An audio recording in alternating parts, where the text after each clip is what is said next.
Girls, I know Rhoda has a magic mirror. Everyone knows that. Why do you think the front door has a dozen locks on it? Sabrina took the keys out of her pocket and let her sister and their guest up the steps. Once they arrived at the mirror's room, she inserted the key and unlocked the door. As before, the face in the mirror was filled with rage at the invasion. Who dares? He bellowed. Jack strode in without a care, followed by the girls. Ton of drama, Mirror, he scoffed. Oh, it's you, Mirror mumbled. Of course it's me. I'm the bloke you call when you have a big problem, and these girls have a really big problem, Jack bragged. And where's the carpet? The face in the mirror asked Sabrina. Sorry, she said. She walked in the doorway and called for it. After a couple of minutes, the carpet floated limply into the room. What have you done to it? Mirror cried as the carpet fell to the floor and once again rolled itself up.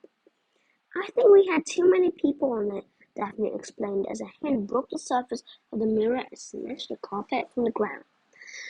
It's nearly unraveling in my hand, the face wailed as he bathed the rug. Poor little carpet, look at how they treated you.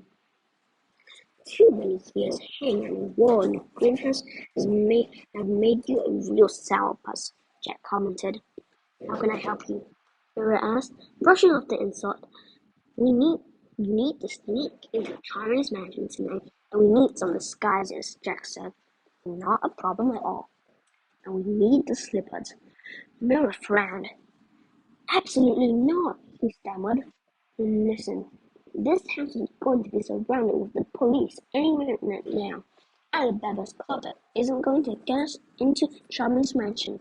We need the slippers, Jack argued. Mrs. Grimm would not approve. The slippers were entrusted to his family, so they would never fall into the wrong hands, Emma replied. You can trust me, said Jack. Didn't you used to have your own magic items? What happened to the cloak of darkness? I I lost it in a game of poker. You lost a cloak that turns you invisible in a poker game? What about the shoes of swiftness? I hocked them. The cap of knowledge, the goose that laid the golden egg? Lost the kayak in a game of dice, and I accidentally left the window open one day and the bits flew off. I suppose you sold the sword of sharpness, Nero grumbled. No, I still have the sword of sharpness, said Jack indignantly. I just misplaced it. It's in my flat somewhere. The point is, we need the slippers. If you won't let me have them, then let one of the girls wear the shoes. It doesn't make any difference to me. What slippers? Sabrina shouted. She was tired of their bickering. Dorothy, Dorothy, Dorothy's slippers, Jack and Mira shouted. Dorothy from the Wizard of Oz? Daphne exclaimed. Yes, Jack said impatiently. They can transport you anywhere you want to go. All you have to do is click 3 times, Daphne cried. Give me the slippers. Girls, I have to warn you, the slippers are very powerful magic. People have died trying to get them. There are still those some in this town who would slit their throats to possess them, Mira said. Enough of this, Jack said, and then he did something that shocked Sabrina. He stepped into the reflection and pushed the man in the mirror aside. How dare you! Mira shouted. Come on, kids, keep up, Jack said, and his face appeared in the reflection. The girls were unsure of what to do. Daphne reached up and curled her hand into her sister's. Sabrina squeezed softly, and the two of them took a tentative step through the mirror. It was a cool sensation, almost as if they had been caught in a summer rainstorm, and when they finally opened their eyes, a brilliant, glimmering light flooded their pupils. What they saw made Sabrina queasy. It wasn't natural. It just wasn't possible. Sabrina had expected to walk into a reflection of the room they had been in. After all, the mirror was a mirror, but she couldn't have been more wrong. Instead, she found herself in a long, wide hallway that reminded her of Grand Central Station. It was vast with a vaulted ceiling and endless archways of glass and steel. Glowing marble columns held up the ceiling, which rose hundreds of feet above them. Breathtaking sculptures of men and monsters lined the hall, and along each wall were hundreds of doors of all shapes and sizes, some no bigger than a rabbit, others 100 feet high. Some were wooden, others steel, and still others seemed to be made from pure light. Sabrina looked down at Granny Dora's key ring and realized what all the keys were for. Yet another of Granny's eccentricities had a legitimate explanation. Even more startling than the gigantic room they were standing in was the man who lived in it. The face in the mirror was no longer a disembodied head, but a short, chubby little man in a black suit and tie. "Keep your hands in your pockets, Jack," the man insisted. "Mirror, I'm shocked." "Don't you trust me?" Jack said. "I trust you about as much as the person who gave you that fat lip," said Mirror. "What is this place?" Daphne asked.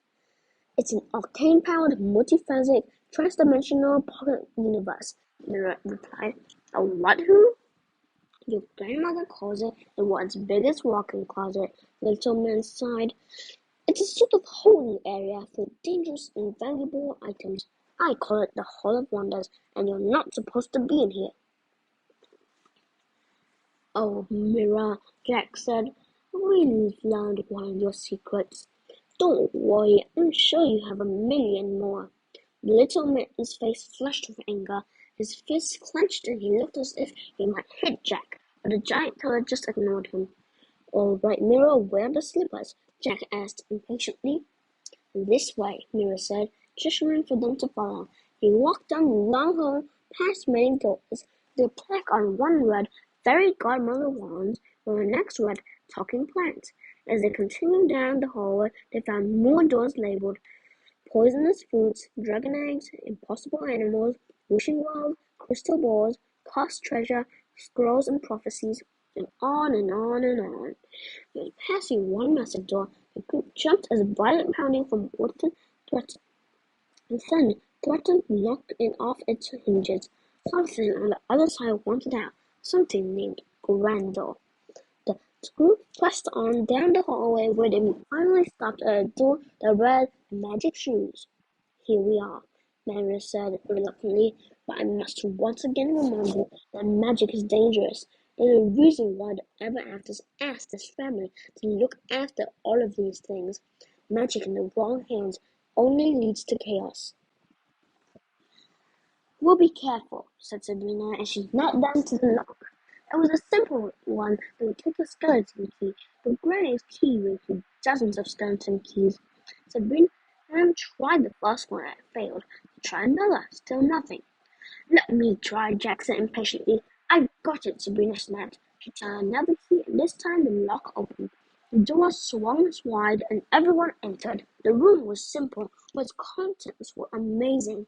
Along the walls were hundreds of pairs of shoes, cowboy boots, woven sandals, wooden clogs, leather moccasins, and many more, all displayed on wooden shelves. Some of the shoes seemed as if they had been made for animals, while others were big enough for the entire group to stand in. One golden pair had downy white wings that flapped as if the shoes were alive, and another glittering pair were made of pure glass. Jack picked up a pair of shoes with wings, but the little man promptly smacked his hand and snatched them from his grip. After replacing the shoes, Mira crossed the room, picked up a pair of sparkling silver slippers, and handed them to Sabrina. "Try to take better care of these than you did the magic carpet," he said gruffly. If these were the famous ruby slippers, they were more silver than red. During the light, Sabrina saw hints of a warm, rosy color. She couldn't figure out what they were made of, but forced to guess, she would say they were tinfoil. "Put them on, child," the little man said. "They're way too small," Sabrina said as she eyed the shoes. "One size fits all, Jack said. Sabrina yanked off her sneakers and slid her foot inside one of the slippers, which magically grew in size and fit her foot perfectly. Once she had the other one on, an odd energy crept up her legs and filled her whole body. Just then, Jack darted out of the room and across the hall.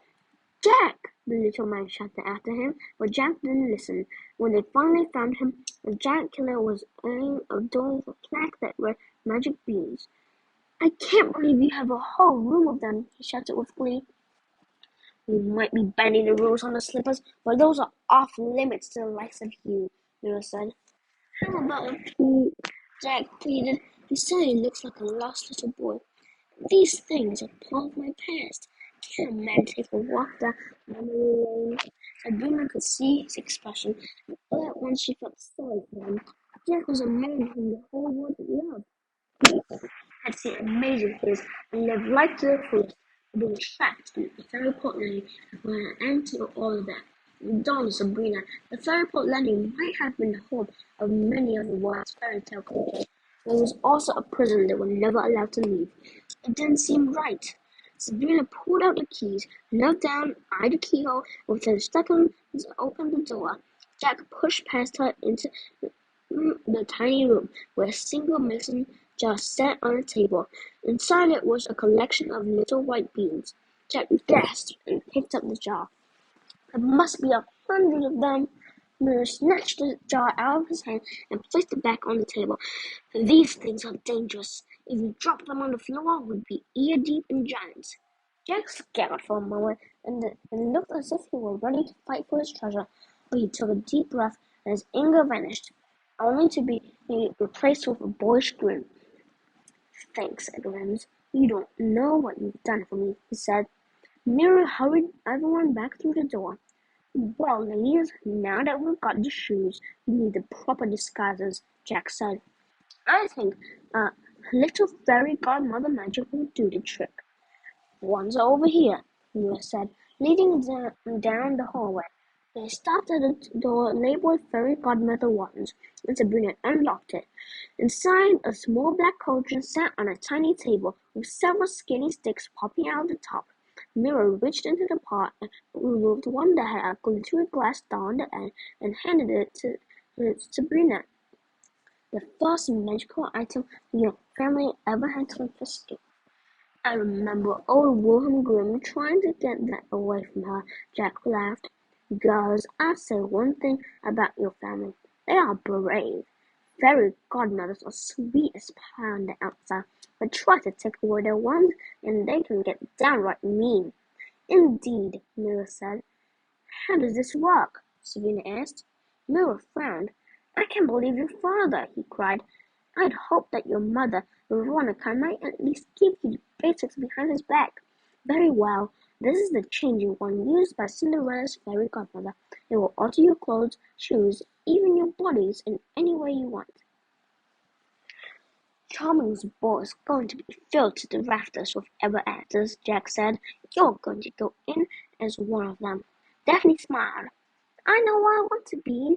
I want to be the Tin Woodsman. Are you sure, honey? Little man in the mirror asked. Tin is so last season. Daphne asked enthusiastically. Very well.